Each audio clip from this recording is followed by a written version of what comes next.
감사합니다. 무엇이간에 우리를 이처럼 사랑해 주셔서 주님의 큰 그릇에 우리 신앙을 담기 위해서 하나님이 또 오늘도 이렇게 택하여 주셔서 주님의 귀한 말씀, 복음의 선교적 사명에 대해서 우리가 배울 수 있도록 주여 눈을 열어주시고 귀를 열어주시고 귀한 목사님 보내주셔서 많은 것을 배울 수 있도록 은혜를 주신 하나님 감사합니다. 아버지 목사님 말씀 하나하나가 우리 귀에 담아지게 도와주시고 이 심령의 뿌리를 박혀서 하나님 복음에 흘러가는데 주님 우리가 귀한 도구로 쓰임받을 수 있도록 성령께서 우리를 붙잡아 주시고 하나님 인도하여 주셨기만을 간절히 바라고 합니다. 하나님 많은 학생들이 나와서 함께 주님 서로 배우면서 서로 권면하면서 하나님 저희가 주여 주님의 복음을 자랑하는 귀한 도구들로 사용될 수 있도록 성령께서 많은 학생들과 그 발걸음을 주여 붙잡아 주시고 인도하소서. 하나님 이 시간도 졸립지 않게 도와주시고 귀한 목사님 영역을 더해 주시어서 아버지 말씀하시고자 하는 귀한 말씀이 더욱더 잘 생각나게 도와주시고 하나님 우리는 이 말씀을 잘 귀담아 들어서 주여 아버지 복음의 증거자가 되게 도와주시옵소서. 예수님의 귀하신 이름으로 기도드렸습니다. 아멘. 감사합니다. 이제 우리 교시에는 예수 그리스도에 대해서 배우는데 역사의 중심 예수 그리스도인데 지난 시간에 우리가 했던 것에 대한 마무리를 잠깐 조금 더 하고 그래서 성경에 나타나 있는 그런 어떤 성교적인 부분을 우리가 캐치할 수 있는 것이 중요하고 우리가 회심이라고 할 때 회심은 단 한 번의 사건이다 이렇게 생각하기가 쉬운데 레슬리 딜비긴이라고 하는 그 영국의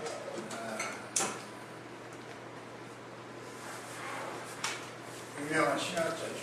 돌아가셨고 인도에서 평생을 선교사로 헌신하신 분이신데 레슬리 딜비긴에 대한 그 책을 읽어보면 그런 내용이 나옵니다. 우리 회심은 3차 회심이 있다는 거죠. 3차에 걸친 회심이 있다는 거죠. 1차 회심은 하나님에게로 옛사람이 새사람 되는 하나님에게로의 회심이 1차 회심이고 또 2차 회심은 하나님에게로 왔다 할지라도 자기만을 바라보고 있던 그 차원에서 남을 볼 수 있는 가난한 자를 하나님의 양들을 바라볼 수 있는 그런 2차 회심이 일어나야 되고 교회로의 회심이라고 그러죠. 2차 회심은. 그 다음에 3차 회심은 그 내 교회만 생각하고 있는 교회의 차원에서 한 단계 더 나가서 하나님의 마음을 가지고 열방을 바라볼 수 있는 그런 3차 회심을 설명하고 있는데 굉장히 중요한 내용인 것 같아요. 저도 회심하면 옛날에 뭐 회심은 평생 이례적인 사건이고 한 번으로 끝나는 것이지. 물론 크게 봐서는 그렇게도 볼 수 있지만 그러나 더 스페시픽하게 더 세부적으로 들어가서 말하고 있는 레슬리 딜비긴의 그 관점이 더 중요하다고 생각이 들어요. 왜냐하면 내가 하나님에게로 돌아왔다고 하는 세상에 등을 돌리고 이제 하나님에게로 향하게 됐다고 하는 이 회심이 가장 궁극적이고 중요한 것이죠. 그러나 종종 거기서 멈춰버리는 신앙이 많이 있습니다. 그것은 하나님의 뜻이 아닙니다. 내가 하나님에게로 돌아왔으면 나만 바라보는 것이 아니라 이제 내 주변을 바라볼 수 있어야 되고 내 가까운 주변만 바라보는 데서 한 단계 더 나가서 하나님의 관점으로 세상을 볼 수 있어야 돼요. 온전한 회심이 되는 것이죠. 베드로 사도도 보세요. 너는 나를 누구라고 하느냐?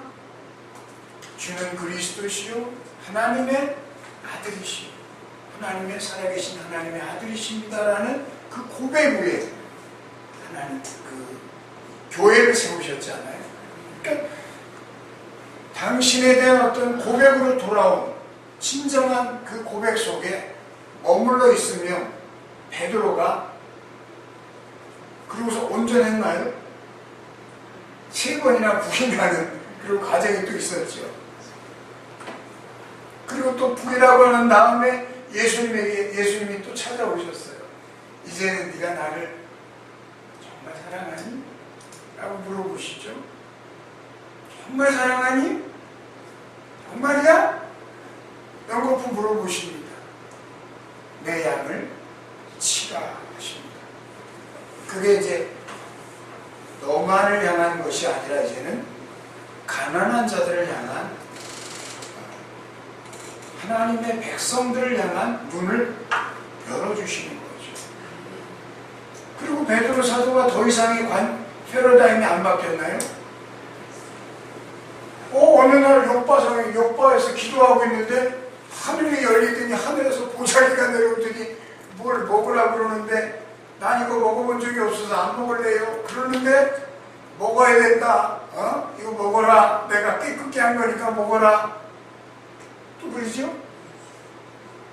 그러더니 이방인에게 복음이 전파되는 그런 역사를 자기가 경험하고 난 다음에 하나님이 유대인들만의 하나님이 아니셨구나. 그걸 예루살렘 공회에서 고백하지 않습니까? 거듭 확장되어져 가고 있는 거죠. 그 관점이 확장되고 있는 거죠. 이것을 레슬리 딜비디는 말하기를 3차 회심이라고 합니다. 1차 하나님에게로의 회심, 그리고 교회로의 회심, 그리고 열방으로의 회심을 가짐으로 인해서 우리가 온전히 하나님의 마음을 갖게 된다는 것이죠. 그래서 성경을 그런 관점에서 보아야 온전하게 볼 수 있다는 것이죠. 이렇게 우리 1교시에 대한 소결론을 내리고요. 얼마 전에 그 텔레비전에서 그런 그 동물의 왕국인가 뭐 하는데 보니까 바닷속에 있는 갑각류 중에서도 식각류라고 합니다. 다리가 10개가 있는 그거를 식각류라고 부르는데, 새우나 뭐 개나 뭐 이런 것들이 다 식각류예요. 다리가 10개인가.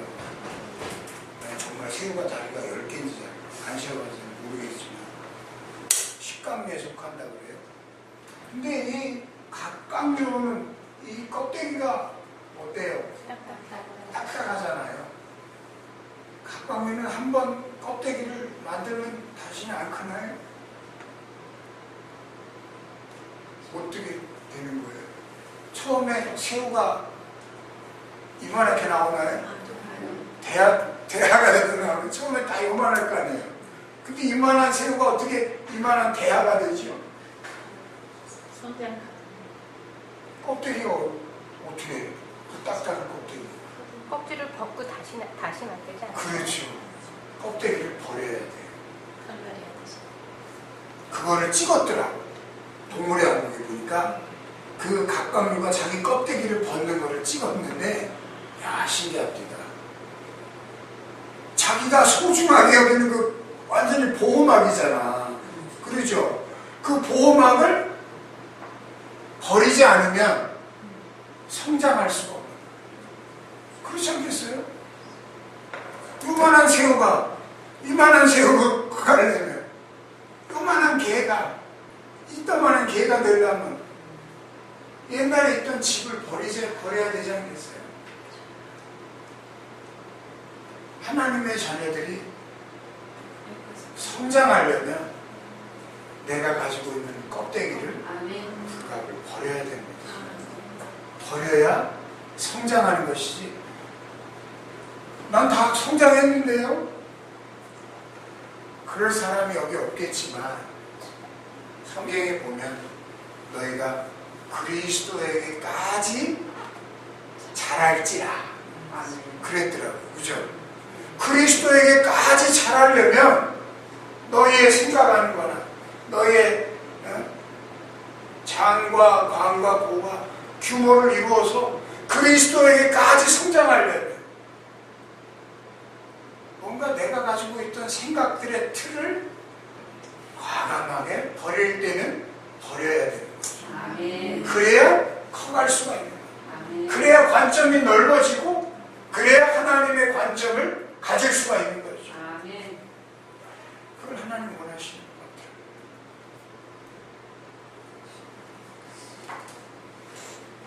제가 미국에서 공부하면서 제일 크게 배운 거는 바로 관점이 바뀌었다는 거죠. 커졌다는 거죠. 어떤 뭐를 리더십을 공부했고 무슨 성교학을 공부했고 성교신학에 대한 공부를 했고 뭐 이런 여러 가지 공부한 것도 중요하지만 가장 중요한 거는 관점이 하나님의 관점으로 커질 수가 있었다는 거죠. 그러니까 우리의 관점이 점점 성장하지 않으면 아까 레슬리 듀비긴이 얘기한 것처럼 내가 하나님께로 돌아왔다는 관점에서 끝나는 게 아니라 그 관점에서 이제는 내가 이웃을 바라볼 수 있는 관점으로 이웃을 바라보는 관점에서 더 높은 관점에서 하나님이 이 세상을 지구촌을 내려다보는 관점을 가질 수가 있어야 됩니다. 그래야 우리가 지구촌에 사는 사람으로서 하나님께서 기뻐하시는 그러한 일을 할 수 있습니다. 이제는 한국만의 그 카테고리 속에 있는 게 아니라 조그마한 이 한국이 온 지구촌의 중심으로 지금 나아가고 있어요. 하나님께서 우리 대한민국을 크게 사용하실 겁니다. 아멘. 크게 사용하십니다. 자, 우리 그런 관점에서 두 번째 과목, 역사의 중심 예수 그리스도에 대해서 배워봅시다. 두 번째 관점은 역사를 보는 관점인데요. 역사를 보는 관점에서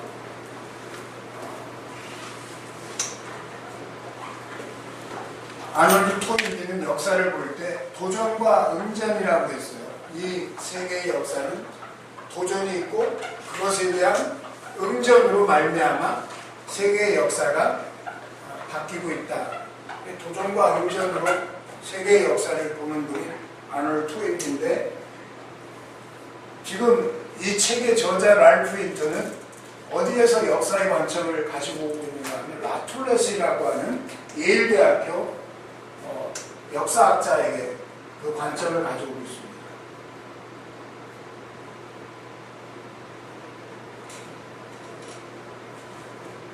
케넷 스콧 라툴렛이라고 하는 학자인데 예일대학교의 역사학자입니다. 평생 예일대학교에서 역사를 가르친 학자입니다. 돌아가셨죠? 세계 그 역사의 그 큰 별입니다. 큰 별인데 이분의 관점이 뭐냐면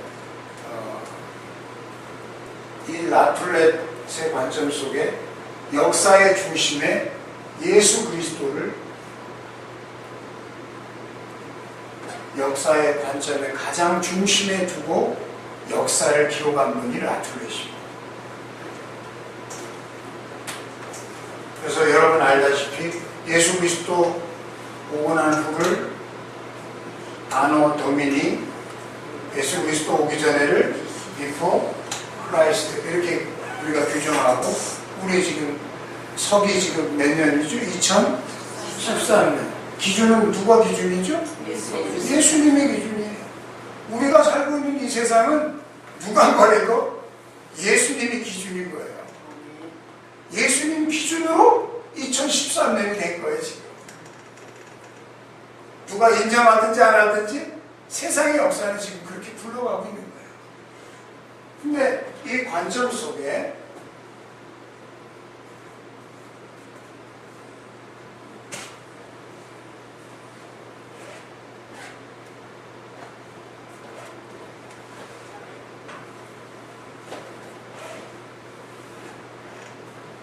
라툴렛은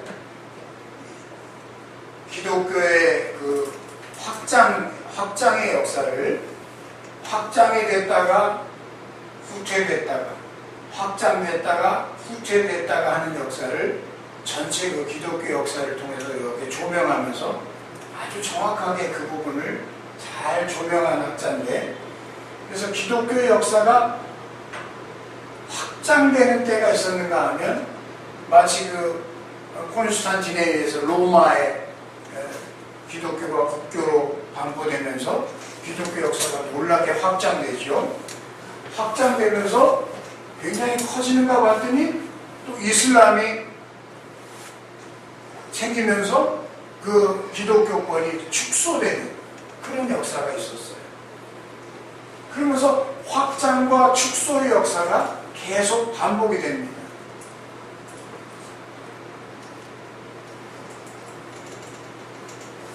그래서 확장되는 역사를 리서전스라고 합니다.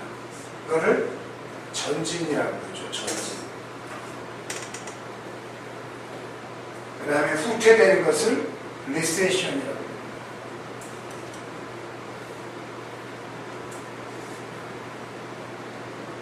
후퇴의 역사죠. 기독교 역사가 마치 이렇게 맥박이 뛰듯이 전 세계를 이렇게 한눈으로 바라보았을 때 기독교의 그 기독교 세계가 크리스천리티라고 하는 기독교 세계가 사람의 맥박이 툭툭 뛰듯이 그렇게 살아있는 생명체처럼 맥박이 뛰고 있는 것을 발견하게 되는 거예요. 그래서 이거를 맥박이라고, 라툴렛은 맥박이라고 이걸 말합니다. 펄스라고 그러죠. 맥박이라는 말입니다. 사람의 맥박을 펄스라고 그러죠. 그래서 기독교 역사가 마치 툭툭 튀듯이 그렇게 전진됐다가 후퇴됐다가 하는 역사를 반복하고 있다고 그걸 기술하고 있어요. 기독교 역사가 이렇게 라툴렛에 와가지고 이런 어떤 관점으로 오기 전에 그러면 역사를 어떻게 봤느냐? 역사는 항상 반복된다 하는 서큘의 역사로 봤어요. 모든 역사는 아리스토텔레스 이전에 그 모든 어떤 역사의 관점은 역사는 반복되는 것이다. 그러니까 이 원처럼 한번 일어났던 일이 또 세대가 지나면 또 오고 또 온다 라고 하는 관점에서 못 벗어나고 있을 때 어거스틴이라고 하는 성 어거스틴이라고 하는 그분이 관점이 바뀐 거예요. 하나님의 나라를 향해서 역사는 계속해서 리니얼하게 반복되는 게 아니라 계속해서 진행되고 있는 것이다 라고 역사의 틀을 바꿉니다. 그리고 그 리니얼이라는 건 직선이죠. 서큘이라는 것은 원이죠. 그러니까 어거스틴이 나타나기 전에는 역사를 보는 관점이 다 원이었어요. 인류의 역사를 보는 관점이 다 원이었어요. 반복된다라고 본 거예요. 근데 어거스틴이 나타나면서 역사는 서큘이 아니라 리니얼한 것이다. 직선이다. 뭐를 향한? 클라이막스를 향한 하나님의 나라의 그 시작을 향해서 계속적으로 역사는 진보하고 있는 것이다 라고 하는 관점을 말합니다. 그 관점을 가지고 와서 역사를 쓴 사람이 누구냐면 라툴렛인 거예요. 그러니까 라툴렛의 그 스승은 어거스틴입니다.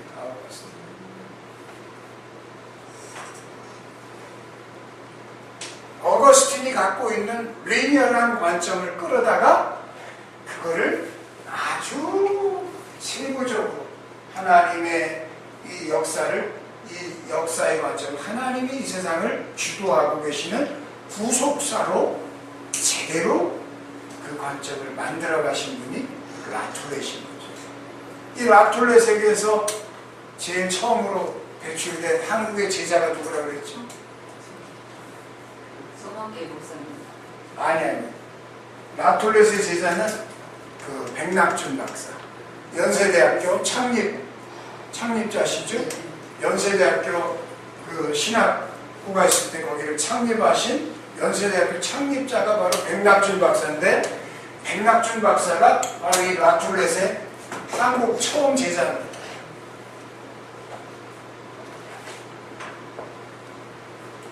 그리고 그 관점을 가지고, 그래서 백낙준 박사가 쓴 책을 보면 다 선교적인 관점으로 썼어요.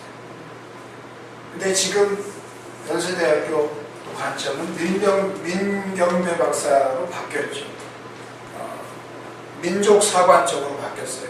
그러니까 선교학적 관점에서 역사를 보느냐, 민족사적 관점으로 역사를 보느냐, 관점의 차이에 따라서 역사는 다르게 쓰여집니다. 역사는 보는 사람의 관점에 따라 쓰여지는 거예요. 예를 들어서 양반이 조선의 역사를 썼다. 양반의 관점에서 썼겠죠. 평민이 썼다. 그럼 평민의 관점에서 역사가 다르게 쓰여집니다. 역사는 누구의 관점에 의해서 쓰여지느냐에 따라서 다른 겁니다. 똑같을 수가 없는 거예요. 역사는 누가 써도 똑같다? 그럴 수는 없는 거예요. 어느 역사든지 주관적일 수밖에 없는 거예요. 그래서 온전한 역사를 기록할 수는, 누구든지 온전한 역사를 기록할 수는 없는 것이죠. 왜? 다 자기의 관점이 있기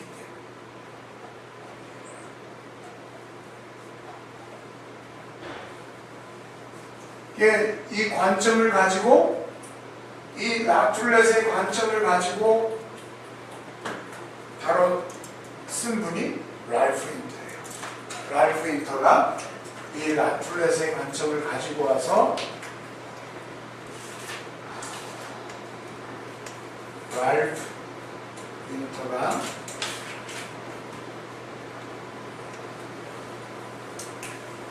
이 관점을 보니까 너무 좋은 거예요. 그러니까 이 관점을 자기가 어떻게 새롭게 쉽게 말해서 그걸 편집하느냐 할 때 이 랄프 윈터는 선교적인 학자고 아주 천재입니다. 미국의 유수한 대학교 미국 군대나 졸업하신 아주 다방면의 학자입니다. 이 랄프 윈터가 이 라툴렛의 관점을 가져오면서 리설전스라고 하는 이 단어에서 힌트를 얻어가지고 르네상스를 말합니다. 그래서 여기서 르네상스가 나오는 거예요. 역사의 터닝 포인트를 르네상스라고 말하고 있는 거죠. 역사가 바뀌어지는, 쉽게 말해서 맥박이 한 번씩 퍽퍽 뛰면서 확장되었던 그 역사를 약 400년의 주기로 보면서 400년, 그러니까 이 400년의 주기는 아까 우리가 구약을 보면서 아까 잠깐 힌트를 얻으신 분은 얻으셨을 거예요. 종살이 할 때 몇 년이죠? 400년. 그 다음에 왕정시대가 몇 년이죠? 400년. 이상스럽게 400년 단위가 자꾸 보이는 거예요. 랄프 윈터의 눈에 보니까, 역사를 크게 보니까 보이는 거예요. 그냥 순환 여인의 이야기 이렇게 세부적으로 단편적으로 성경을 보면 그걸 볼 수가 없죠. 그래서 아까 구약을 한번 이렇게 써보시라는 거였어요. 전체를 맨날 우리는 나무만 쳐다보고 있으니까 전체 숲을 못 보는 경우가 많기 때문에 숲을 봐야 전체 성경에 대한 하나님의 의도를 발견할 수가 있거든요. 그게 거기 400년에 대한 펄스를 거기서 발견하시고, 이 400년 단위로 기독교 역사가 확장되어져 가고 있다는 것을 말하고 있습니다. 그것이 바로 문명사적 관점에서 기독교 문명운동사가 어떻게 되어지고 기독교 세계가 어떻게 확장되어 왔는가를 설명하고 있는 것이죠. 그러니까 인류의 역사를 그렇게 뭔가 주기를 따라서 확장되고 있다는 것을 발견하고 전체 성경 그 역사를 볼 수 있는 눈을 갖는다는 건 굉장히 중요합니다. 굉장히 중요합니다. 그래서 이 관점을 가지고 역사를 기록하게 됐다. 역사를 보는 관점을 우리가 지금 보고 있는 것인데, 옛날에 그 서큘러적인 반복된다고 하는 그 관점에서의 사람들이 가지고 있는 생각은 뭐냐면, 뭐 역사라는 게 늘 반복되는 건데 뭐 그게 운명이야. 운명론에 빠진 뭔가 이렇게 해피한 쪽보다는 에휴 뭐 해봐야 그 짝이지 뭐, 인간의 어떤 그 사고를 눌러놓는 그런 어떤 것들이 있었죠. 근데 그게 아니라 하나님의 역사는 계속 진행되는 것이고 클라이막스를 향해서 가고 있는 거야 라고 하는 어거스틴의 관점이 오면서, 거기에서 쓰임받는 우리는 누구야? 사람에 대한 어떤 가치를 재발견하게 되는 거예요. 그전에는 운명론자와 같은 삶이었다면 역사의 관점이 바뀌면서 사람의 가치가 바뀌는 거예요. 우리가 해도 그 짝이구나, 해봐야 그 짝이구나, 그게 아니라 하나님이 우리를 통해서 하나님의 역사를 계속 진행해 나가시는구나. 그러면서 사람의 존엄성을 새롭게 발견하게 됩니다. 그래서 그 전에 로마의 역사, 어거스틴 전의 로마의 역사와 어거스틴 후에 쓰여진 새로운 그 역사의 관점은 전혀 다른 것입니다. 인간의 가치부터가 달라진 것이죠. 그러한 관점이 계속 진행되어 오면서 라툴렛에게서 이제 꽃을 피우게 되는데, 이 라툴렛의 저서에 보면 그런 내용이 있습니다. Unquenchable Light라고 하는 감출 수 없는 참 빛이라는 그의 책에 보면 그런 내용이 있어요. From Jesus through Christianity have issued impulses which have helped to shape every phase of civilization. 이게 뭐냐면, 예수님은 기독교 세계를 통하여 문명의 모든 국면들을 형성하는데 예수님께서 역할을 하고 계신다, 이런 말이에요. 다시 말해서 세상에 어떤 무슨 뭐 로마의 제국이 끝나면 새로운 어떤 그 제국이 시작되고 이렇게 자꾸 바뀌잖아요. 그럼 오늘날 이 세계에 이루어지는 이 문명은 뭐냐? 사람들이 그냥 만들어낸 그냥 컴퓨터 문명이냐? 여기에는 주님의 관여하심이나 지도하심이 없느냐? 아니죠. 그가 지적하고 있는 것은 모든 문명의 새로운 장이 열려질 때마다 예수님께서 원동력이 되셔서 그 터닝 포인트들을 만들어가고 있다. 그래서 현재 만들어지고 있는 이 유비코토스 문명이라고 하는, 유비코토스라는 말은 좀 생소하신 분들이 있겠지만, 유비코토스라는 것은 five any condition을 말하는 거죠. anytime, anyone, anywhere, any device, any network. 이게 five any condition이에요. 다시 말해서 우리가 지금 이렇게 카메라로 찍고 있으면 요즘은 이 카메라를 인터넷이 연결이 돼가지고 바로 유튜브에 올라갈 수 있는 그런 시스템이 되어 있어요. 다시 말해서 지금 이걸 찍고 있는데 이 부분을 만약에 미국에 있는 내 친구가 보고 싶다? 그럼 열어서 볼 수 있는 거예요. anytime, anyone, anywhere, 어디에서든지 바로 연결이 되는 사회에 우리가 지금 살고 있는 거예요. 지구촌 어디에서든지. 이거를 유비쿼터스라고 합니다. 유비쿼터스.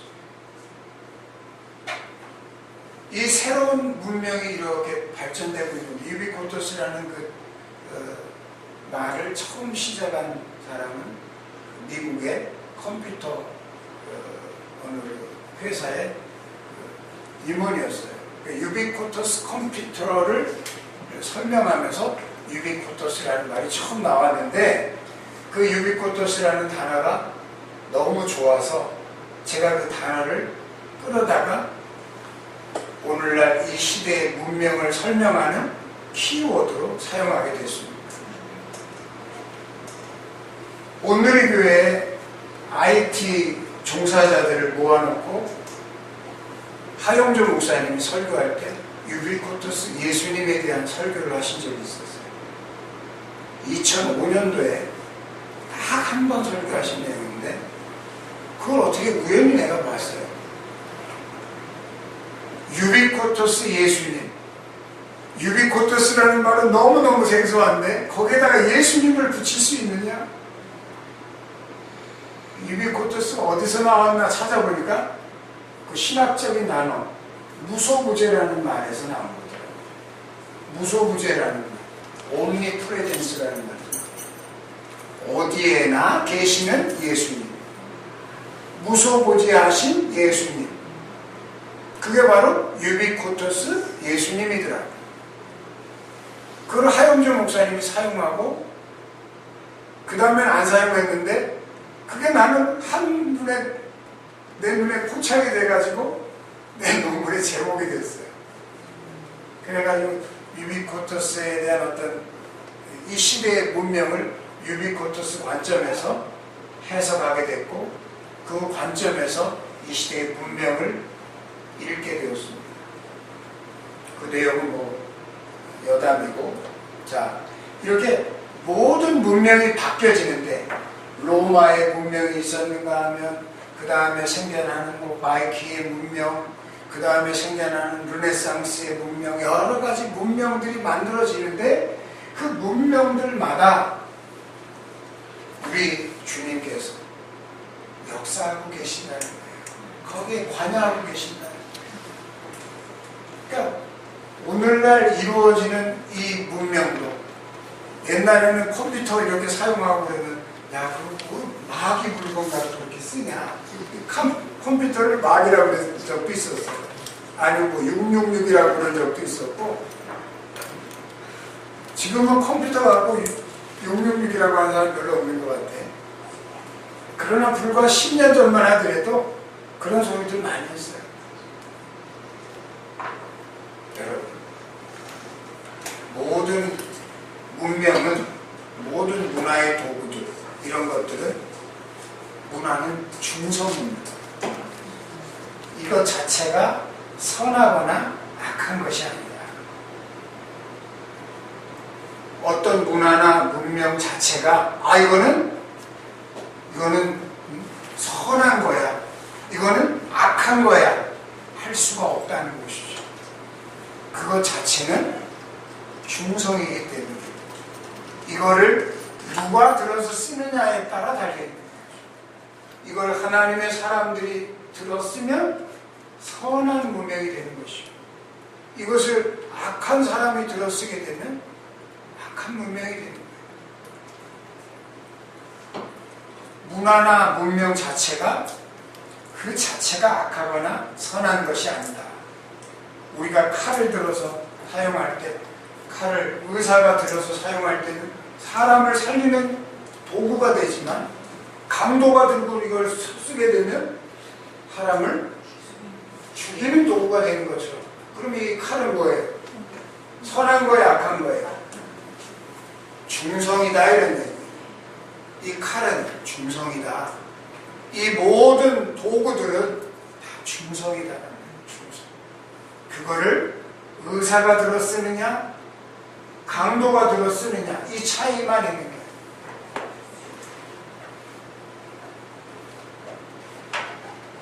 오늘날 세계는 점점 동질화되어 가고 있고 단일화되어 가고 있고 또 현실화되어 가고 있습니다. 이 말은 무슨 말인가 하면 이제는 여기에서 그냥 그 K-팝 가수들이 하고 있으면 그것을 저기 있는 유럽의 체코슬로바키아에 있는 청소년들이 그대로 따라하는, 이미 온 지구촌이 하나가 되어 가고 있는 거죠. 동질화되어 가고 있고 은연중에 하나가 되어 가고 있는 거죠. 그 흐름을 도와주고 있는 게 바로 이런 유비쿼터스 디바이스들입니다. 실시간으로 서로 전달되고 공유하는 여러 가지 컴퓨터 문화들, 이런 디바이스들을 통해서 온 세계가 뭐 그쪽이나 이쪽이나 다를 게 없어. 흐름이 동질화되어 가고 있고 하나 단일화되어 가고 있다.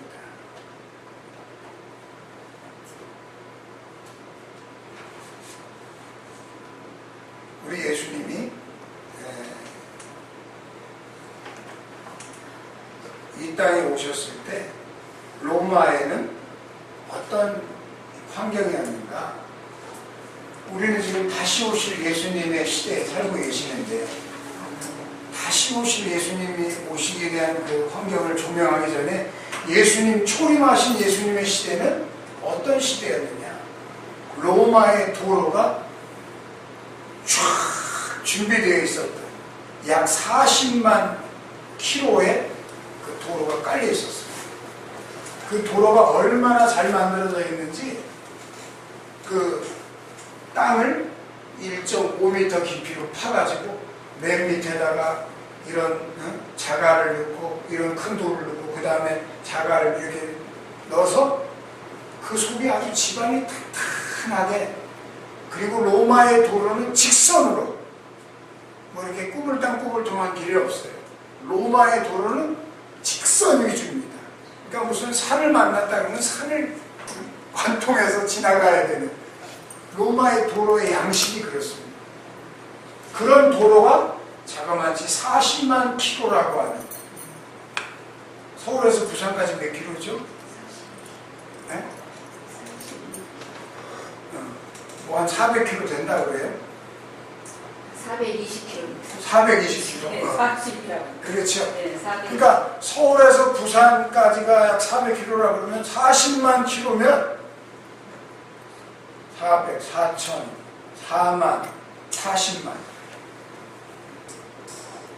그 당시에 도로망 시구는 우리가 상상할 수 없을 정도로 도로망이 잘 되어 있었어요. 그때에 예수님이 오셨어요.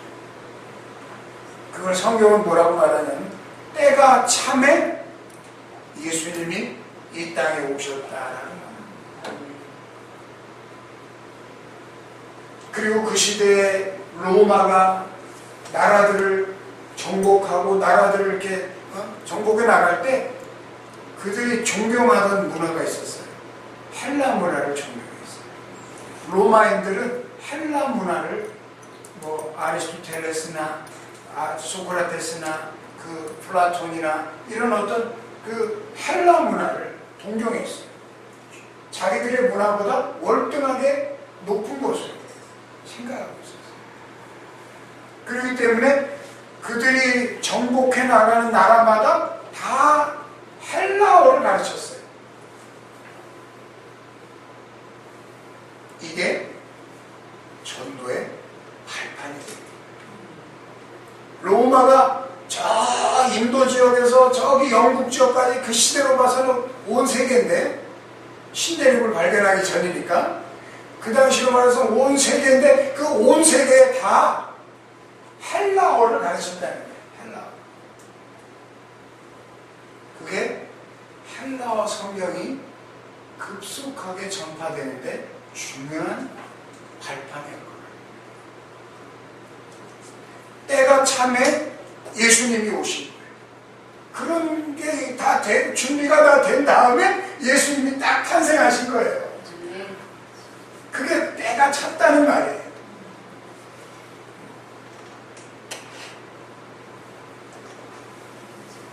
이 땅에 다시 오실 예수님,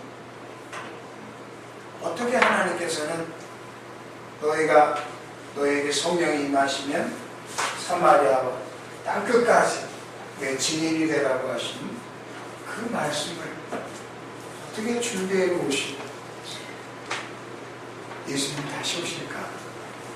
궁금하지 않아요?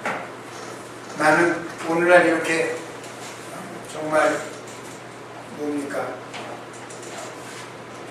싸이의 강남스타일인가 몇 회를 기록했대요? 10억이 넘죠? 온 세계가 어떻게 그렇게 퍼질 수 있었을까? 그게 강남스타일이 아니고 예수님이 만약에 오신 소식을 전파했다면 그 뭘 말하는 거 하면 콘텐츠만 바뀌면, 내용만 바뀌면 된다는 거예요. 강남스타일이 복음은 아니잖아. 응? 강남스타일이 복음은 아니잖아. 그러면 그 속에 내용만 바뀌면 되는 거 아니야. 그릇은 준비된 거예요. 길이 다 준비가 됐다니까. 이미 다 전달될 수 있는 순식간에 온 세상이 쫙 알 수 있는 이런 시스템이 준비된 시대가 오늘 이 시대입니다.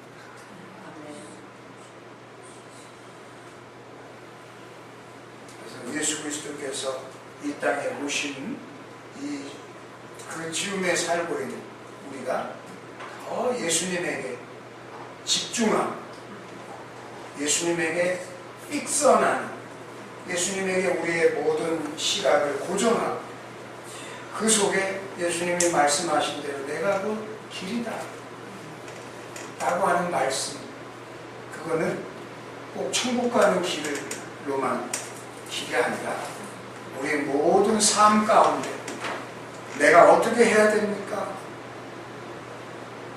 How라고 하는 질문을 가끔 우리가 하잖아요.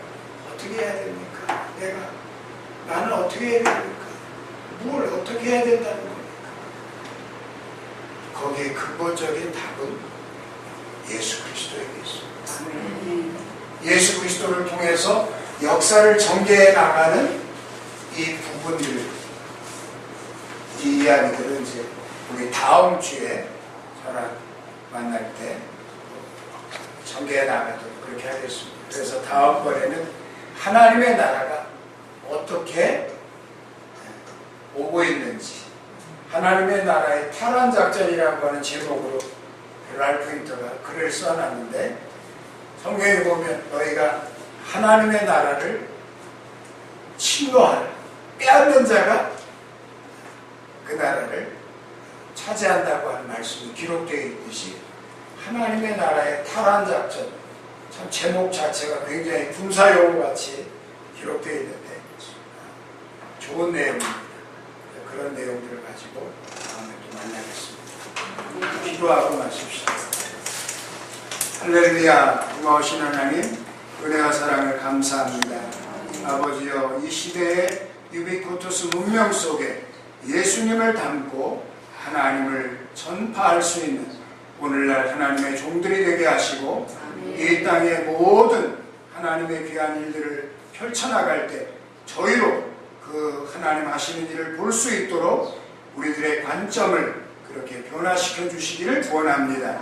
오늘 공부한 모든 일들 아버지 하나님 축복해 주시고 하나님의 영광을 위해서 쓰임받게 하여 주시옵소서. 감사드리옵고 예수님의 이름으로 기도합니다. 수고하셨습니다.